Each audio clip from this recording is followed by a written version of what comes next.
Hey there, this is Jeffrey Kafer of audiobookmentor.com, and today on the Such a Voice blog, I'm going to be talking about Audiobook Pseudonyms Part 1, 4 Reasons to Use a Pseudonym for Audiobooks.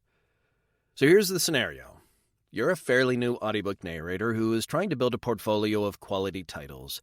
Out of the blue, you get an offer to narrate something a bit out of your wheelhouse, something that doesn't align with your current portfolio. But you need the money, right? You don't want to turn down solid-paying work, but you don't want your name associated with it.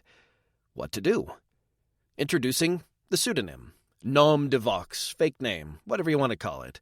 A pseudonym offers a bit of protection for your real name, while allowing you to do off-portfolio titles such as erotica, romance, or political. A word of caution. A pseudonym offers only a modicum of privacy. Always choose a pseudonym with the assumption that you will eventually be outed. It almost always happens. If you absolutely cannot afford for this to happen, like you work for the CIA or something, then it may be in your best interest to not do those titles at all. Choosing to use a pseudonym is a personal choice. Some people have more to shield than others. With that said, here are some reasons why you may want to consider a pseudonym. 1. You have young kids. The last thing you want is to show up at the PTA meeting and have someone wonder if it really was you who did that erotica audiobook. While most people won't really care beyond the novelty of the topic, it's probably something best avoided. 2. Religious concerns. Heading off to church or temple? Same reason as above. Might be best to avoid any weird looks or awkward conversations over coffee hour or the next church potluck. Obviously, those two above reasons are for protection of your personal life. This is the number one reason people decide to use a pseudonym. However, number 3, the title goes against your political leanings. This crops up fairly often. A narrator accepts an offer for a title without realizing that the content put forth is in direct contrast to the narrator's personal beliefs. But again, who wants to turn down good money?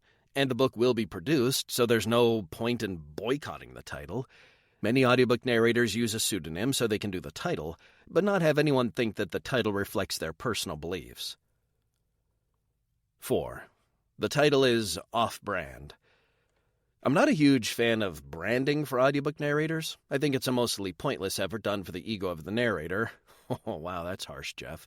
But if your brand is of concern to you, and you get a title that doesn't quite fit with what you're trying to accomplish, then consider using a pseudonym.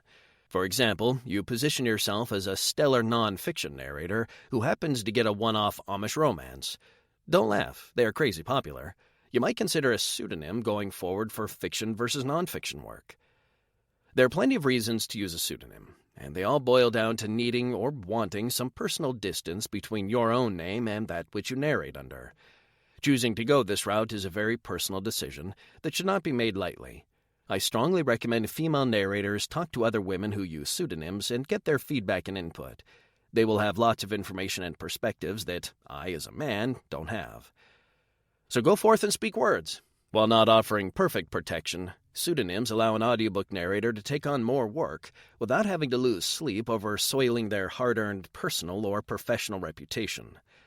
Coming up in a future post, Pseudonyms Part 2, putting that pseudonym to use. My name is Jeffrey Kafer, and you can learn more about me at audiobookmentor.com. Thanks for listening.